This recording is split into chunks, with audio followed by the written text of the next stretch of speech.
también en empresas que subcontratan a otras. Y aquí estoy hablando, por ejemplo, en desarrollos de urbanización. Entonces se tienen que tomar la decisión del procedimiento constructivo, hacer ciertas modificaciones. Y en ese sentido es lo que vamos a abordar. Pero antes de todo eso, vamos a ver lo de la evaluación. En general a todos les fue bien. Ahora sí que fue una evaluación muy general. Por ahí hubo en el último ejercicio, hubo por ahí unas dudas en cuanto a la clasificación, porque les pedía que fuera de acuerdo al SUX. Y la duda fue sobre todo en, pues, ese es el objetivo. ¿Por qué se agregan? Porque la modificación es en sus propiedades. Algunos son retardantes, algunos permiten que la trabajabilidad del concreto sea mejor, logran que se reduzca el agua al mezclado, etcétera. O sea, de diferentes características. Los grados de impermeabilidad también depende de las especificaciones que se nos den, debemos de considerarlo. Hay 3 criterios básicos que los tenemos que tomar en cuenta. El primero es la adición del aditivo a la mezcla, deberá lograr el objetivo buscado sin alterar su proporcionamiento básico. Hablar del proporcionamiento básico, pues, evidentemente estamos hablando de que no altere la resistencia del concreto. Su empleo deberá estar justificado desde el punto de vista económico. Nuevamente, si el aditivo es más caro, por ejemplo, yo voy a poner un aditivo porque quiero que el fraguado sea posterior, pero resulta que ese aditivo es muy caro el hacer que el fraguado sea mayor, y entonces encontramos una solución técnica constructiva a ese proceso que evita el uso del aditivo. Pues a lo mejor si nos reduce el costo, pues no lo vamos a estar usando. Pues se tiene que justificar que no hay otro proceso constructivo que lo sustituya el uso del aditivo y que por lo tanto sea funcional. Y se investigará que el producto no tenga efectos nocivos a la mezcla, tanto de forma inmediata como a largo plazo. Esto es pensando en forma inmediata, pues que no dé el revenimiento, que no sé, algo pase al momento de colocarse, pero también en trabajos posteriores. A lo mejor uso ese aditivo, sí fue un retardante, el fraguado tardó en hacer efecto, pero empecé a tener grietas donde jamás había tenido grietas con ese concreto. Entonces, esos problemas que tenemos posteriores tenemos que tomarlos en cuenta. Generalmente los aditivos, cuando se utilizan, nuevamente pensando en que el diseño de pavimentos, pues, generalmente lo hacemos a través del laboratorio con las concreteras. El uso de los mismos se tienden a estar muy a merced de la propuesta que nos haga precisamente la concretera con los mismos.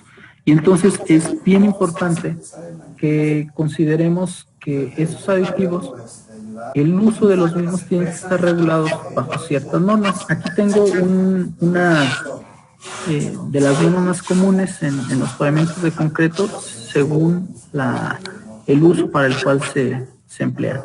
Por ejemplo, para el curado está la 81, para los inclusores de aire está la 200 y de la ASTM la 260, y así sucesivamente. Entonces, de acuerdo al aditivo, pues nos tenemos que apegar a lo que nos diga, lo que nos diga la normativa.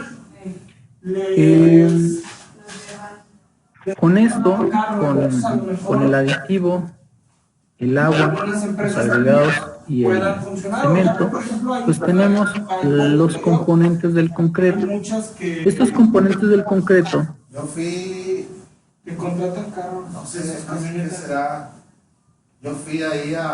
se van a utilizar para vialidades urbanas, sobre todo.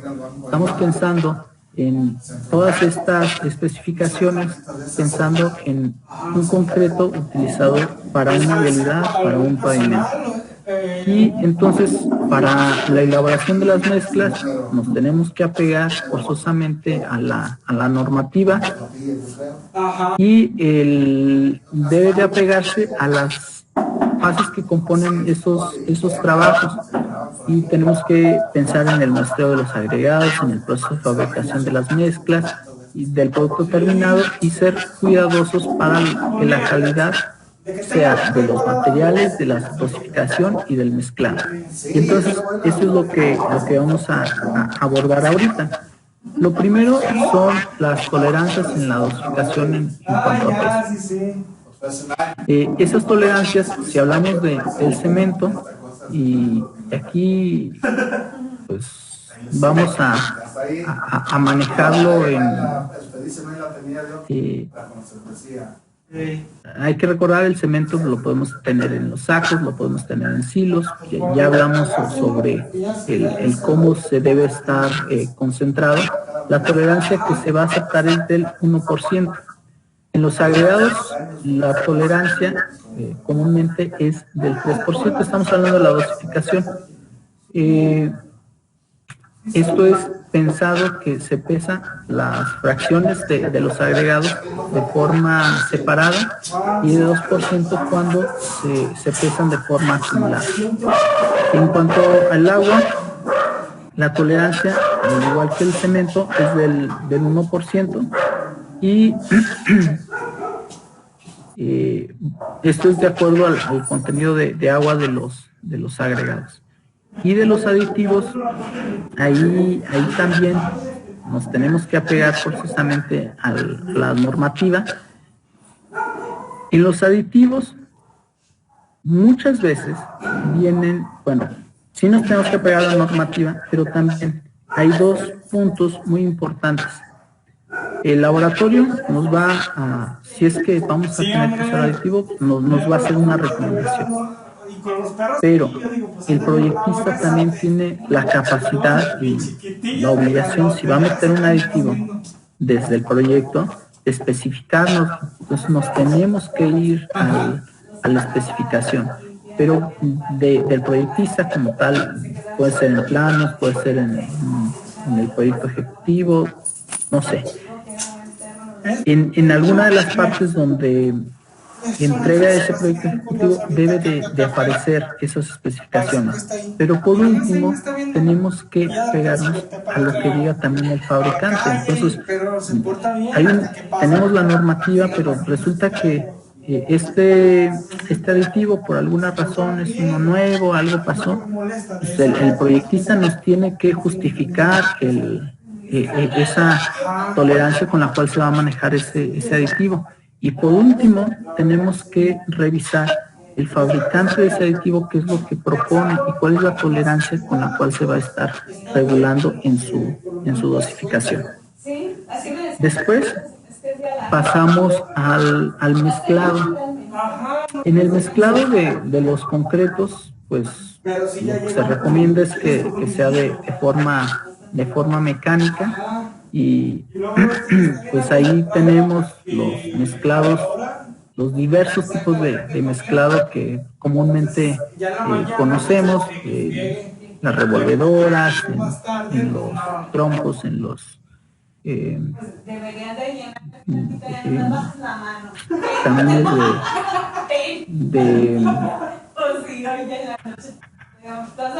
que vienen de las plantas mezcladoras.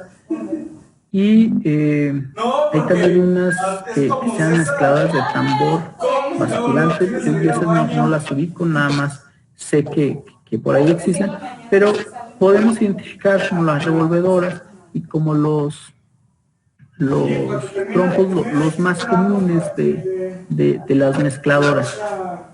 En el mezclado de elaboración manual se permitirá solo donde la dosificación por volúmenes en obras muy pequeñas no sea completamente efectiva. Ahora, va a haber casos, y eso es muy raro, pero sí va a haber casos donde por alguna razón la concretera no puede entrar, no pueda llegar. Estamos hablando de vialidades completamente alejadas en serranías, en brechas, donde no hay manera de que pase la revolvedora, la mezcladora. Y entonces ahí en esos casos se pide que sea con mezcladora de concreto, y en casos muy excepcionales se acepta que sea a mano. Y ahí cuando es a mano, sobre todo es en banquetas, en reparaciones o en obras menores. Bueno, ya se nos pasó el tiempo, vámonos al receso y regresamos en 10 minutos.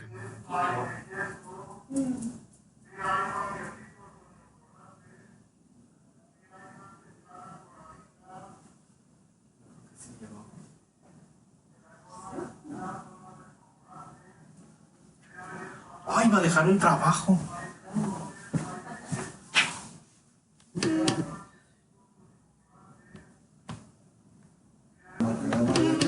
Ahorita que no hay nada, primera vez. Ajá. La que lleva otra vez. Sí, no, ahorita que pararon las lluvias y ya no está. Bueno, ahorita marzo. Estos días suerte, a ver qué se ocupa. Ustedes que le saben, pues uno no. Y ya esto. Se supone que dice uno que le sabe. Pues sí, pero los que no Pero no estuvo aquí. No, hermanos, que luego uno les dice cómo y entonces como ellos quieren. Ok, bueno, ya hablamos algo sobre el mezclado del concreto. Vamos a abordar el tema del transporte. Y aquí, hablando del tema del transporte, pues comúnmente el camión que se utiliza para el transporte del concreto, pensando desde la concretera, pues es un camión que llamamos comúnmente trompo. Este camión, pues la idea es que vaya mezclando el concreto, que no tenga un fraguado del mismo, y en ese sentido se pide que el lapso no sea mayor a 30 minutos después de la elaboración del concreto. ¿Cómo se puede extender el periodo? Nos habla de los aditivos en los cuales vamos a hacer uso para que, en este caso, pues, sería un retardante para evitar ese fraguado. En casos extremos, hablando de concreto premezclado, el tiempo de descarga podrá extenderse hasta 90 minutos, contados a partir de la introducción del cemento en la mezcla. Para los que son residentes de obra, ¿alguien que aquí en el grupo sea residente de obra actualmente? ¿Hay alguien? Ay, caray, no me acuerdo de quién. Yo, profe. De obra. Ok, Guillermo. ¿Eres de urbanización? Sí, profe. Ok. ¿Cuál es la tolerancia para una olla de concreto que llegue a la obra a partir de que sale de la concretera? Yo con tolerancia media hora. Media hora, ok. ¿El supervisor se verifica eso siempre? Dependiendo la obra, pero mayoría de las horas en las que he estado así lo checa. Ok. ¿Alguien tiene algún dato distinto de ese tiempo del cual nos habla Guillermo? ¿De la media hora? Sí, en una chacita y se los mando. Pues según yo, he hablado con algunos laboratorios y me comentan que es una hora después de salida de la olla de planta. Ok. ¿Alguien más? ¿Algún otro dato que tengan por ahí?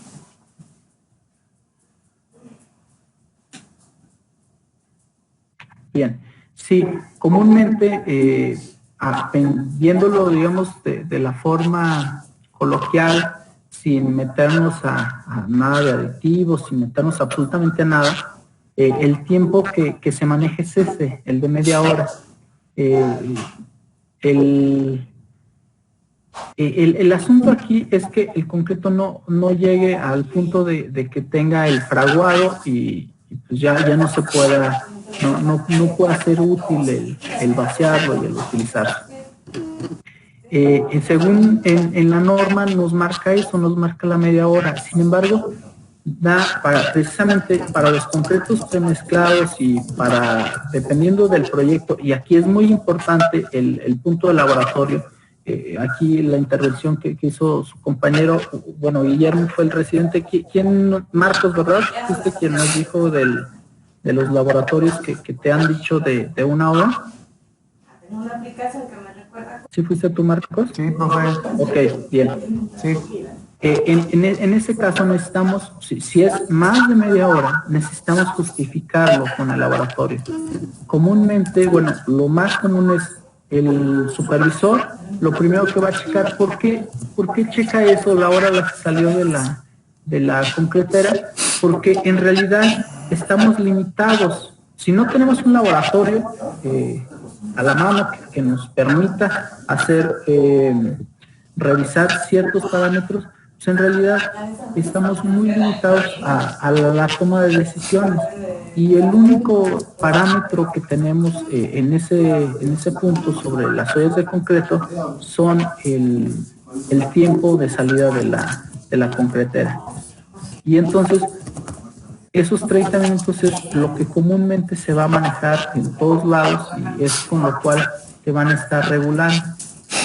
Tú como contratista, lo primero que va a hacer el supervisor es, a ver, muéstrame, va a ir con el operador, muéstrame la hora a la que saliste de la concretera. No, ¿sabes qué? Ya pasó de la media hora, te me regresas. Y entonces aquí lo que podemos es, si el laboratorio avala de alguna manera este tiempo extra, pues se tendría que justificar de alguna manera. No llegó Antonio, ¿verdad? Que era el de la concretera, para que él nos dijera en su laboratorio cuál es el tiempo que se maneja. ¿O se anda por ahí, Antonio?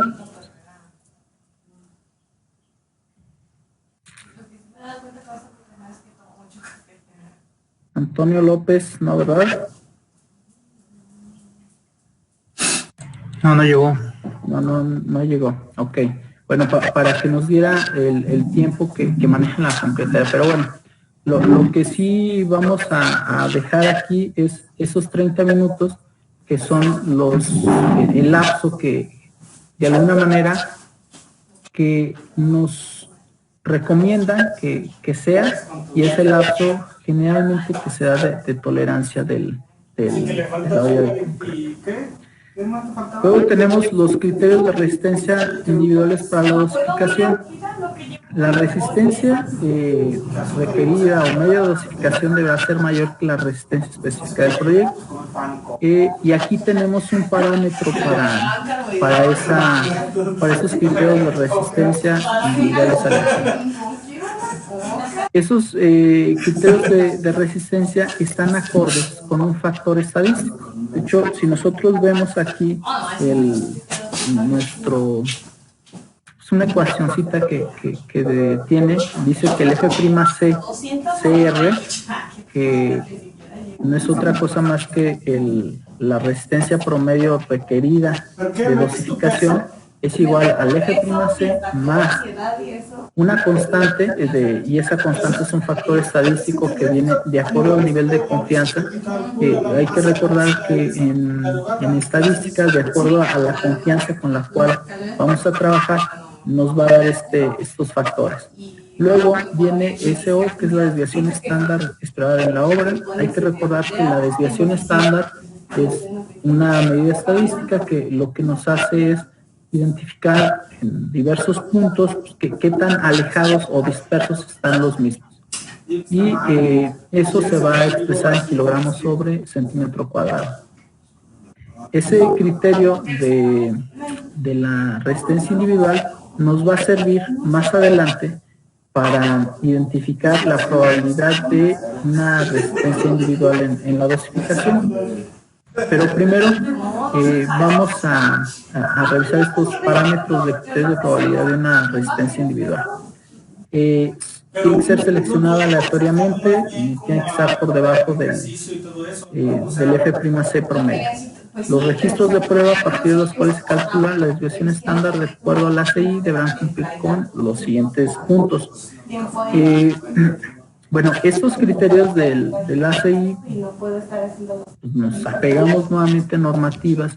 En este caso es una normativa estadounidense del concreto, que nos especifica las condiciones de trabajo. El concreto producido para esas resistencias tiene que estar dentro de tal resistencia para la estipulada en la obra en cuestión.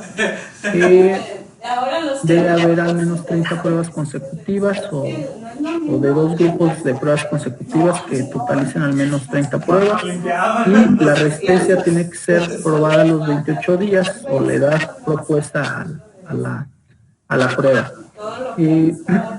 Hay que recordar que las resistencias del concreto, siempre y cuando no tenga modificaciones del mismo y se solicite con resistencias a menor cantidad de días, pues se llega a lograr a los 28 días del fraguado. Para el criterio de la probabilidad de una prueba de resistencia tenemos los factores de los que hablamos por aquí con estas ecuaciones, pero ahora cambia un poco. Entonces, en lugar de manejar ese factor estadístico con una constante C, tenemos un 1.34, que es una propuesta que hace el ACI. Para resistencias promedio, cuando hay información para encontrar el SO, aquí nos dan los parámetros de acuerdo a la resistencia de compresión especificada. Todos estos datos de la dosificación son para criterios de resistencias individuales aleatorias. Esas dosificaciones, comúnmente nosotros no nos metemos como tal a revisar esos datos, a menos de que tengan que estar muy metidos en producción de concretos. Para fines prácticos, nada más lo vamos a dejar así de forma general como visto. Y por último, para el control de calidad, en realidad para el control de calidad hay parámetros muy grandes y muy que podríamos revisar, y bueno, más adelante lo vamos a ver más a detalle, pero estas actividades y procedimientos técnicos para que se lleguen a las calidades del proyecto. Ahorita nada más vamos a ver lo siguiente. Para aquí, el importante son revestimiento, resistencia, densidad y contenido de aire. Y nos dice que depende del volumen de concreto en la obra, y aquí nos habla de la división entre mayores y menores a 500 metros cúbicos, y a la resistencia especificada en el proyecto hay uno de cada 100 metros cúbicos, uno de cada 75 metros cúbicos, uno de cada 50 metros cúbicos. o en el revestimiento 1, 1, 2, 3, 3, dependiendo de las cantidades. Si nosotros revisamos, bueno, es que esto de control de calidad, por ejemplo, nos sirve que todo lo que hayan cuando vamos a licitar una obra tengan pues como ingreso en SICOM, por ejemplo. Bueno, vamos a dividirlo, obras públicas del municipio y obras públicas del estado. En obras públicas del municipio nos piden que el control de calidad de las obras lo consideremos dentro del costo indirecto. Entonces, todo el laboratorio y las pruebas que hacen, vamos a enfocarnos especialmente en concreto, los revestimientos y las resistencias a la compresión, las metemos dentro de los costos indirectos. Sin embargo, para obras con gobierno del estado, ahí nos solicitan que el análisis se haga dentro del costo directo. Y comúnmente se tiene por ahí un conflicto de cómo considerar ese control de calidad dentro del costo directo, porque no sabemos cuál parámetros medir o cada cuánto voy a pedir resistencias a los laboratorios. Entonces, ahí los laboratorios tienen sus parámetros con los cuales miden estas números de frecuencia de los muestreos. Y aquí, bueno, eso lo tiene el laboratorio, pero si no, nosotros podemos guiarnos con esta tabla. Y entonces definir por cada 50, 75 o 100 metros cúbicos, hacer una prueba a la resistencia a la compresión. Si se fijan, dependiendo del tipo o de la resistencia a la compresión del concreto, es que entre mayor sea la resistencia, pues evidentemente nos van a solicitar que el muestreo sea también mayor. Y entonces,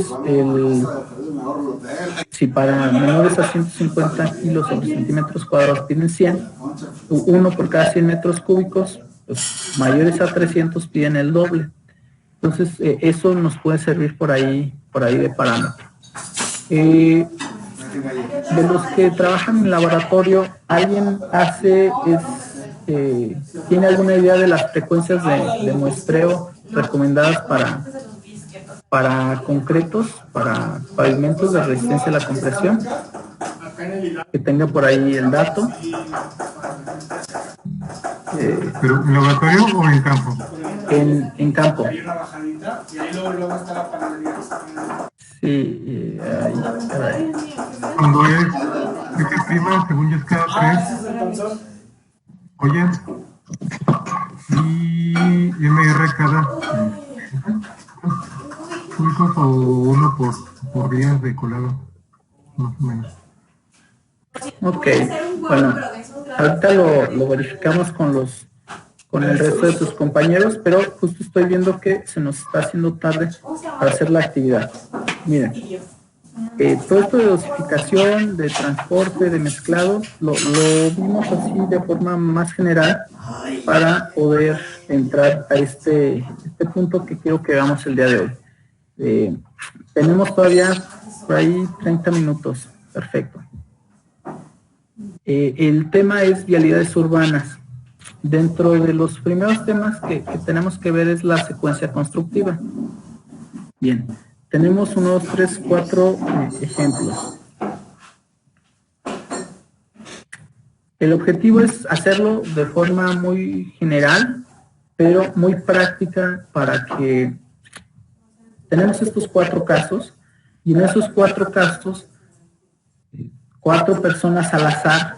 Ahorita nos vamos a poner a estructurarlo.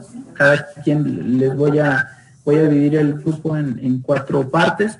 En esa división que haga, cada quien va a hacer una propuesta del proceso constructivo, de la secuencia constructiva del mismo, y dependiendo del caso, y lo vamos a ir explicando. Lo primero es... Aquí ya tengo un relajo. Que no tengo ninguna aquí. Vamos a pensarlo de la siguiente manera. Para que quede bien claro.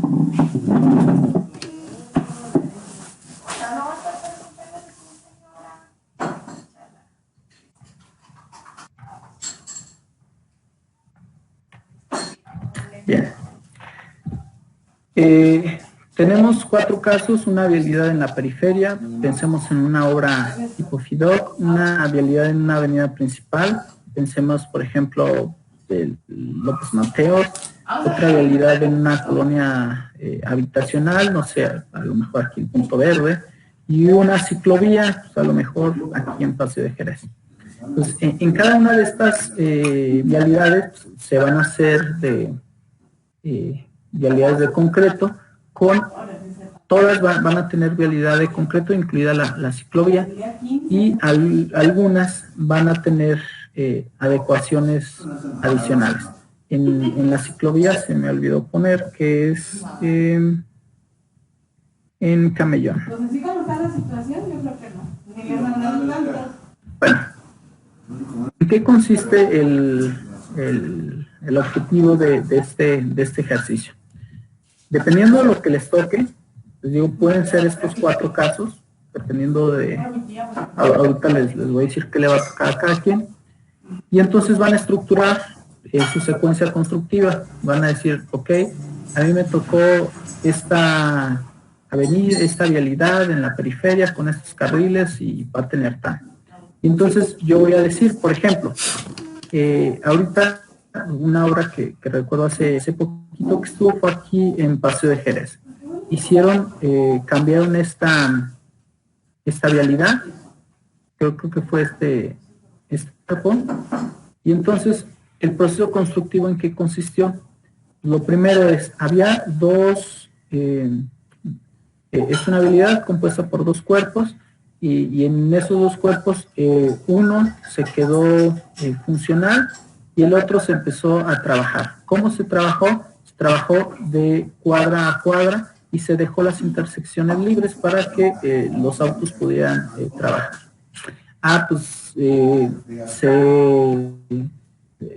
¿Cuál es el proceso constructivo? Pues primero voy y hago demolición con qué equipo. Bueno, aquí vamos a agregar los recursos de equipo necesario y recursos humanos necesarios para esta vialidad. Y entonces, ¿qué es lo primero que hago? Pues empiezo con el trazo, luego empiezo a delimitar la zona, luego meto una retroexcavadora con su martillo, empiezo a demoler uno de los cuerpos, el otro sigue funcional. Mientras está la obra en proceso de demolición, necesito a un banderero o no lo necesito. Después dejo estos cruces funcionales y comienzo con otra parte, etcétera. A eso es a lo que me refiero con la explicación de la secuencia constructiva, de los recursos humanos y del equipo. Entonces, lo primero es una vialidad en la periferia. Tengo que pensar y pensemos y centrémonos aquí en León. O sea, a lo mejor una vialidad no sé, ¿cómo se les ocurre?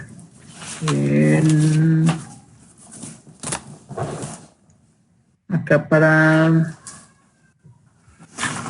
sé si me fue la onda, para la 10 de mayo, por ejemplo, o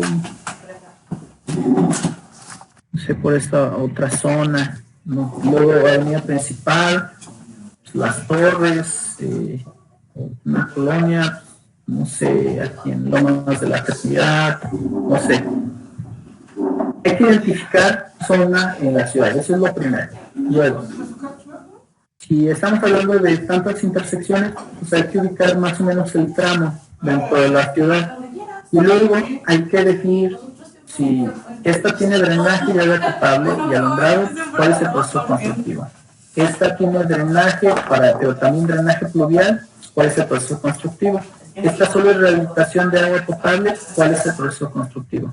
Y entonces cada quien, de acuerdo a como les toque en su participación, voy a elegir, bueno, aquí tenemos las listas, voy a dividir el grupo entre 4 y ¿cuántos somos? Vamos a ver. Somos 22 de a 5. Los primeros 5. Un caso. Los siguientes 5. Otro caso. Los siguientes 5. Otro caso. Y de aquí para abajo tenemos el otro grupo, que serían 6.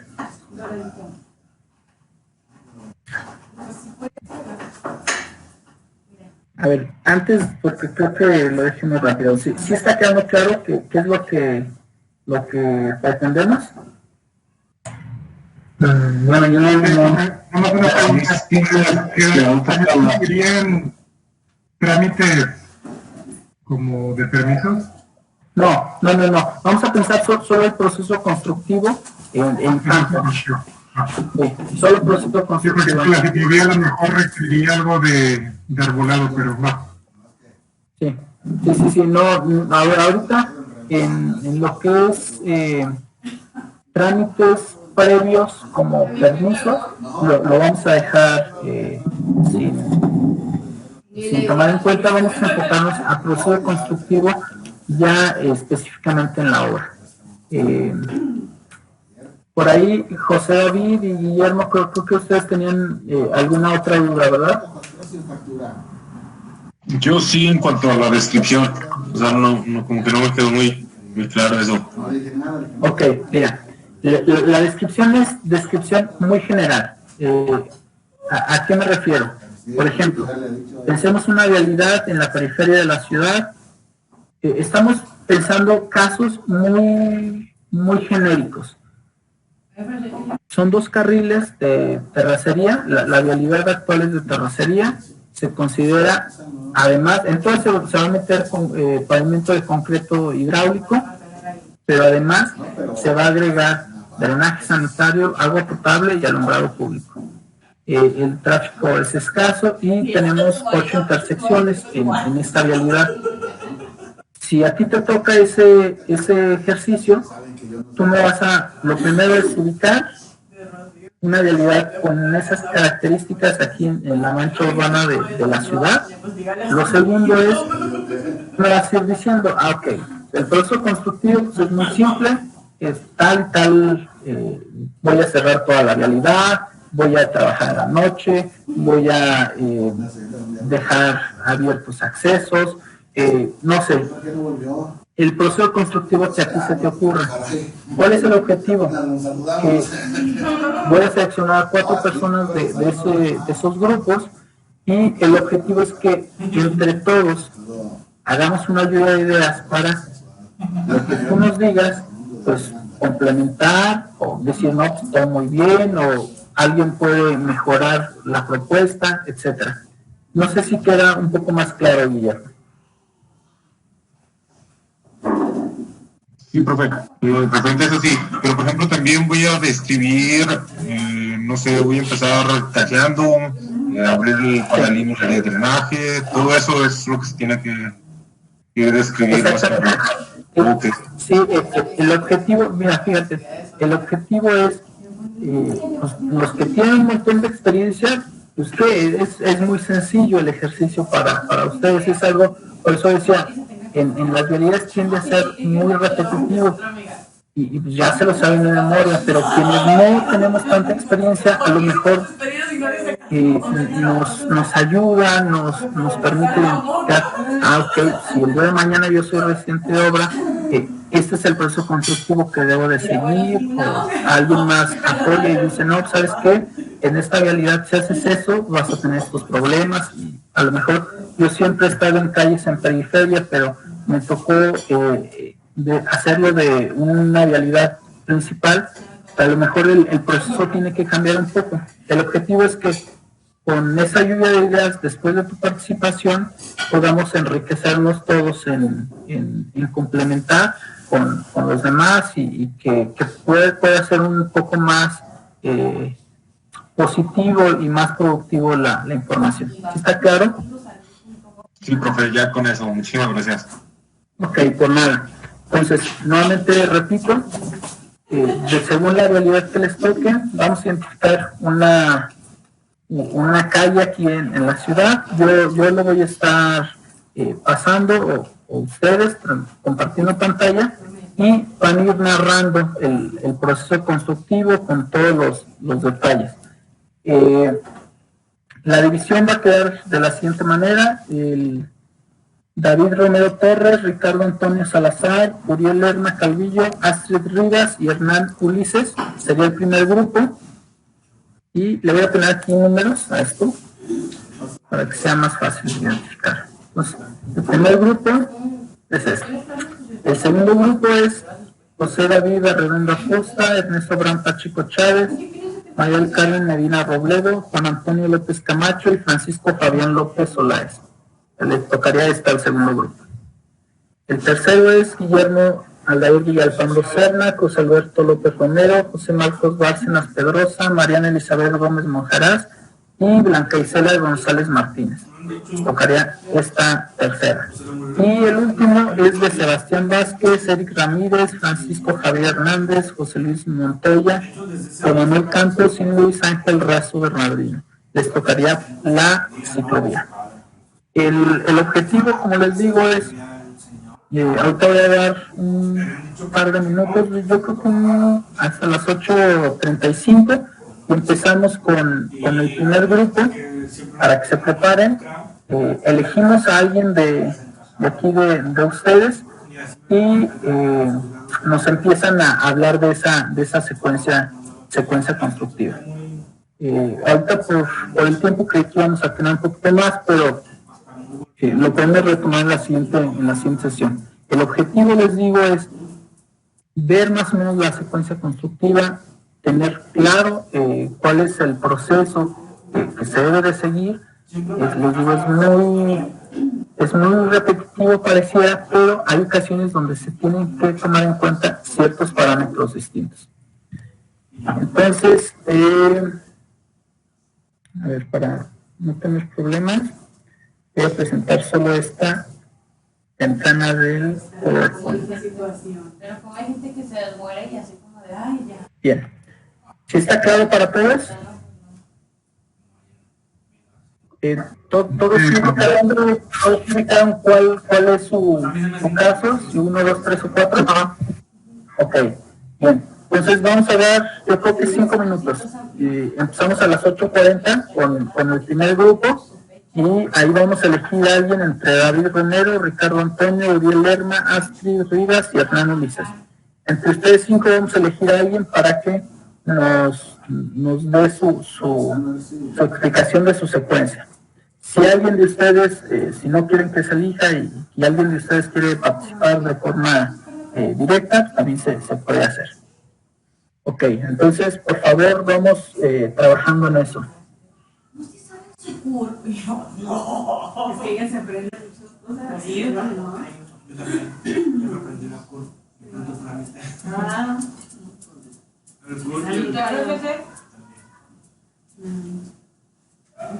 No, esa yo más o menos. ¿Tu celular? El mío se batalla. Entonces, ¿qué es lo que me marco? Ay, Ricardo.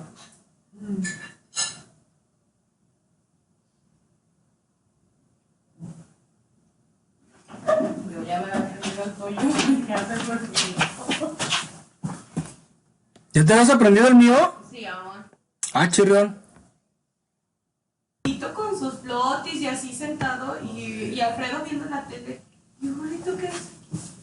¿Qué estoy esperando que mi mamá se despierte ya que me den mi cubrebocas? Sí, no, ya vámonos. Y ya volteé y le digo, sí, no puedo ir. ¿Te quieres decir? Vámonos, no. Es que yo no sabía que Alfredo pueden anotarlo, por favor. Por eso no disfruto nada tampoco, pero se hubiera ido a pescar. Pues ahí se hubiera ido a pescar por lo menos. Porque supuestamente no quería llegar quemado, pero por un día no iba a llegar quemado. Pero bueno, cada quien me fui al cerro. O sea, hoy estaba así, estaba ahí hacia mitad del cerro. Y me dicen, doctora, véngase a la sombrita. Y yo, no, quiero broncearme por lo menos que parece que estoy en la playa. Así me dicen, así bronceada, pero playa. Vamos, ni nada. Bueno, yo sí estuve. Yo no. Mi bronceado quedó un perro, ni siquiera. Y una vez se me quemaron. Sí, es casi. Nomás se me quemaron tantito mis piernas. Pues nomás el día que estuvo ahí, pues. 2 días nomás estuve en la mañana, nomás en la tarde. Sí, teníamos que andar con gorditas porque pues no. Y andábamos, o nosotros dos, o Daniel y Chona jugando con gorditos. También Rafa. Sí, no, estaba en ratillos. muy emocionado porque mejor casar. Sí, porque ahora sí lo juntaron, lo llevaron al kayak. Ah, sí, sí. Nos llevamos Se dice, estuve esperando por cumplir 14 y pues a partir de los 12 ya podías ir. ¿En el kayak? Sí, pero pues es que el año pasado. Lo vio mucho con Daniel y con ya para Chona. Maestra, ahí abajo quería decir donde dice no se entrega al propietario gerente, sino que la conserva el contador, ¿verdad? Ok. Y ya, Se le hizo todo. ya había pensado A ver, ¿dónde? que nos íbamos a sentir. Ya sabes que nosotros siempre nos No, digo, al final, maestra. todos nos sentimos. Bueno, ahí he ido haciendo antes, generalmente, No, para andar en eso. ahí miren, dice, sino que la conserva el contador. Todos traíamos, yo también traía. Siento que también traía. Pero ese era batallador, no se vistía. No, pues 2 días yo, 2 o 3 días yo no salí. 2 días. Uno que salí con Chona y que acabé con Daniela ahí en el cuarto. Y la otra que sí me quedé contigo. ¿Listo? Casi toda la tarde. ¿Qué me entregaré? Así. Muy ajetreadas. Ya habló.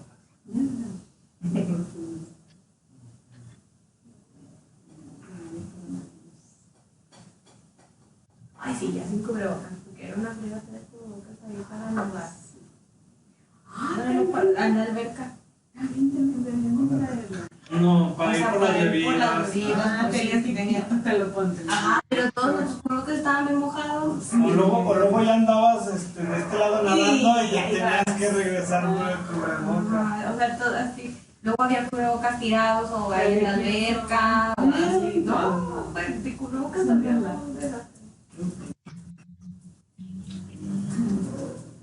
Sí, cubrebocas por todos lados. Pues por eso me contagié.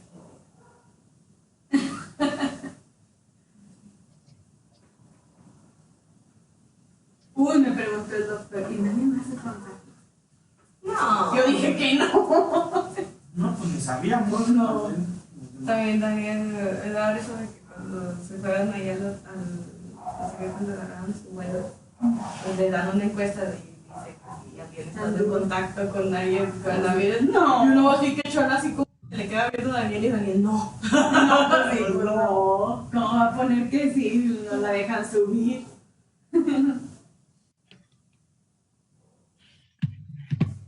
Ellos también unidas, pues sí, les dio. ¿Terminaron? Les dio como en noviembre, ¿no? Sí, ya, maestra. Estamos ya, bonito. Ok. No te imaginas. Si te dejarán, ya te dejan. A lo mejor antes de terminar el reviso, Pues yo creo que les pedirían prueba. Sí. Ahorita el que es nada más una Estados hoja. Unidos dice que ahorita sí ya le están pidiendo prueba. Pues sí. Listo, maestra. Ok. Y dice, pues está bien, porque así ya te vas bien seguro de que no hay nadie en el avión que esté enfermo. Antes quitaron la cuarentena, también la ¿Quiere puede bajarle para que su fuente, porque haga un punto, Ya controlas que el avión esté... Pero tienes que hacértela con 3 días de anticipación. subir el texto hacia arriba? Para poder que te den los resultados. Y si en 3 días estuviste en contacto. Un poquito menos. No sé, creo que, no sé si ya todos mis compañeros acabaron. A lo mejor nomás dejar el último párrafo y que ya se ve lo de abajo. Sí, el último párrafo. Un día. Entonces hasta el tercer día puedes viajar. Pero también está que ser rápido. No es tan rápido, pues, pero mientras pongan las inmunoglobulinas, o sea, los anticuerpos. Pues, o sea, sí, está muy bien, pero yo siento que de todos modos hay vacíos de tiempo donde te puedes contagiar y puedes hacer. O sea, como olvidar crear un protocolo. Pues sí, pero de todas maneras, o sea, el hecho de que haya pruebas exactamente. O sea, es que sigue siendo el mismo protocolo. Y si no te lo haces, de todos modos te subes con cubrebocas. Sí, pero de todas maneras ya es menos, o sea, es menos el riesgo, o sea, ya tienes un control de que la gente se siga haciendo por lo menos lo que son los... Y ellos cumplen con los requisitos. Pues sí, que sigan haciendo las pruebas. Es que es lo que está pasando con los jugadores de fútbol también, que luego se hacen la prueba y a los 2-3 días resulta que sí están contagiados, pero ya jugaron fútbol, entonces ya contagiaron a los del otro equipo también. Pues que hagan las pruebas tipo japonesas, ¿no? Porque ahora les da miedo. ¿En el recto? No es rápido. Pero Es de todas maneras, les hacen las pruebas después del partido. Ajá. Antes del partido, 3 días se las tienen que hacer. Pero por ejemplo, en el caso de los jugadores, la ventaja que tienen es que los concentran en el hotel, ¿no? Y que no pueden desplazarse a otra parte. Pero por ejemplo, Chivas llegó el día que jugaron aquí a León, llegaron ese día y ese mismo día se fueron. Entonces, realmente no hay un control de la concentración de la gente. Descubrimos que el virus se mantiene más tiempo vivo en las células del recto. Y por eso es más, o sea, es más fácil saber si estás enfermo por ahí por el recto, porque se mantiene por más tiempo el virus. A ver, pero entra. Deja de presentarme. Cualquier secreción. Que si están atentos,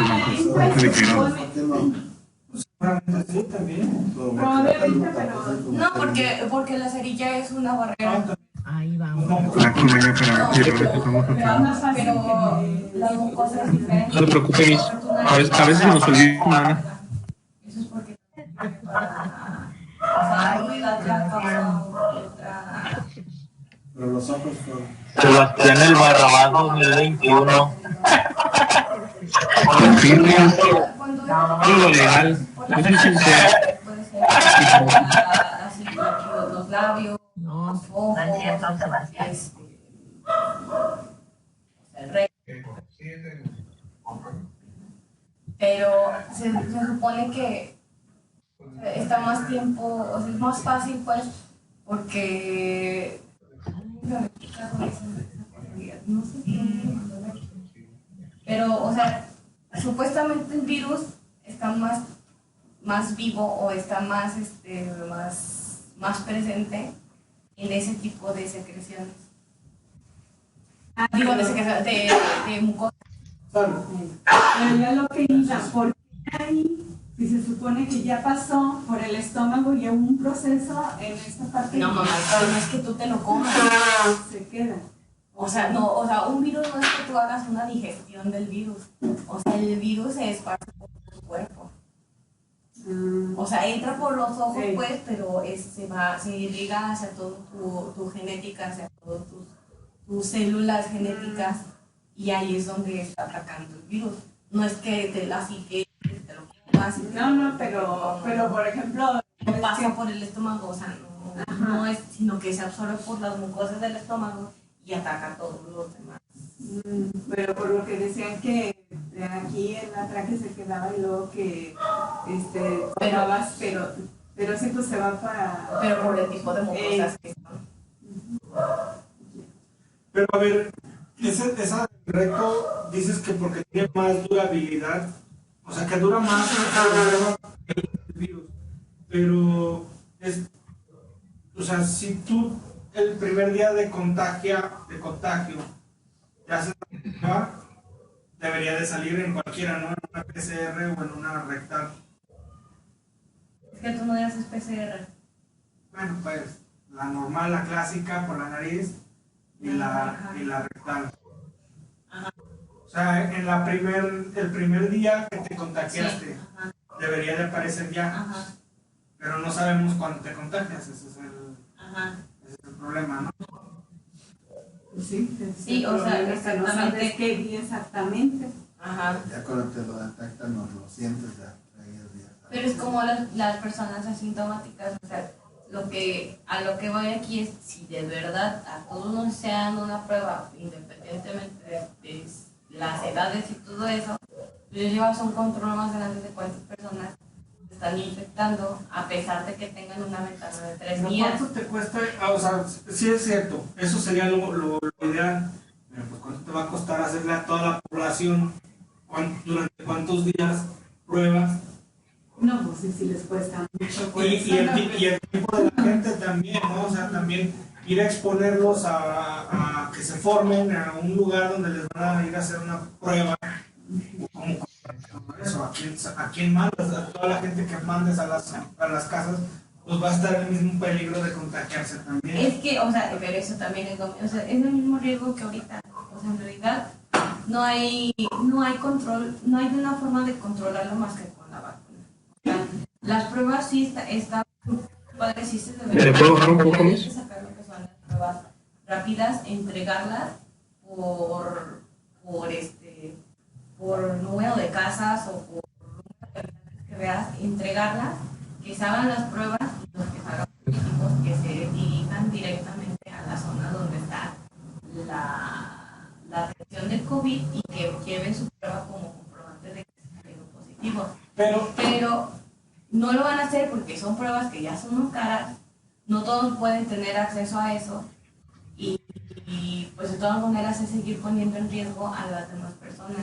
Además, si así los no detectados y que no están contabilizados están saturados los hospitales, imagina si quieres meter a todos a las áreas COVID. Se alcanzan a En ver. realidad yo creo que esto jóvenes. se ha de estar Sí, en realidad, potenciado como a la novena, a la Es décima. que en realidad no, ¿Se alcanza a ver para que le pudiera subir un poquito? de plano, agarrar todo un Porque si no dijimos son los puntos o cómo. Sí, es muy duro. Todos, no hacer viajes al exterior, las aduanas cerradas, todo.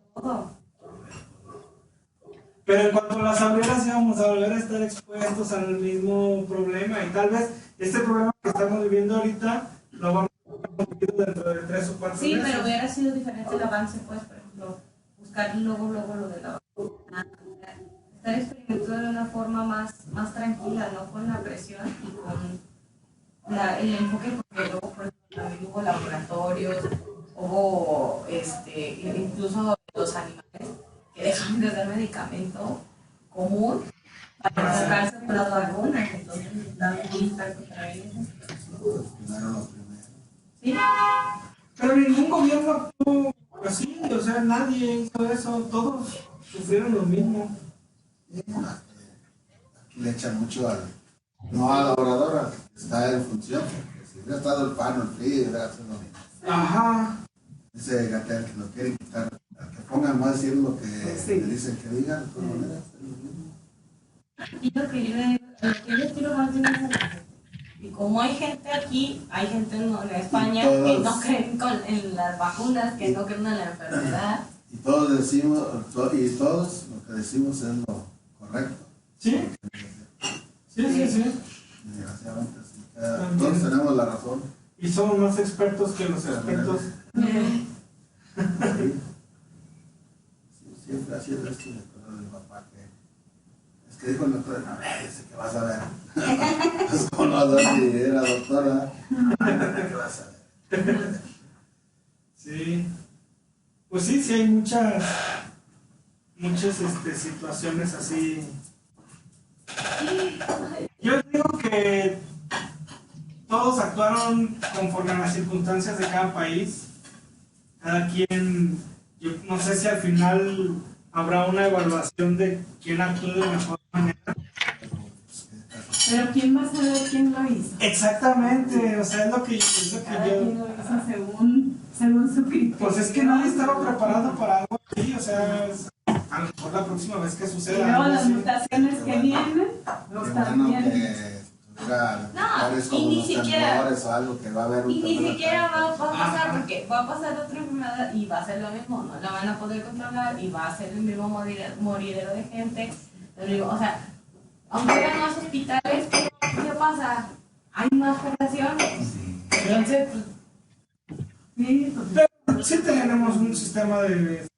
Pero creo que se comprobó que a nivel mundial está rebasado, o sea, por cualquier situación. O sea, se supone que debe de haber como una cantidad suficiente de camas porque ya sabía que podía presentarse una situación así, porque existía la posibilidad y ningún país cumplió las expectativas de... aquí en México presumimos. Tenemos suficientes camas, estábamos preparados para... Que nunca se esperaron la magnitud de todo esto.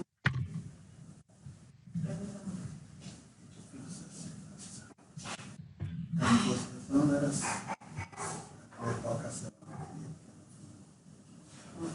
Les estaba platicando ayer le habló a Camille, a uno de sus tíos, esposo de una de las hermanas de Reina, también le dio COVID, que estuvo muy mal. Dice, tiene una diabetes bien avanzada.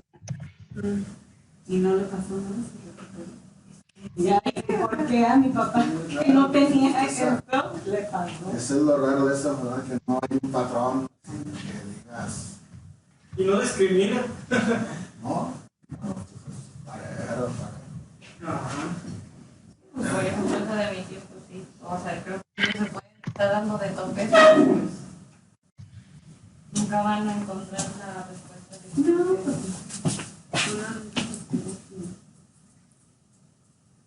Y luego a veces hacemos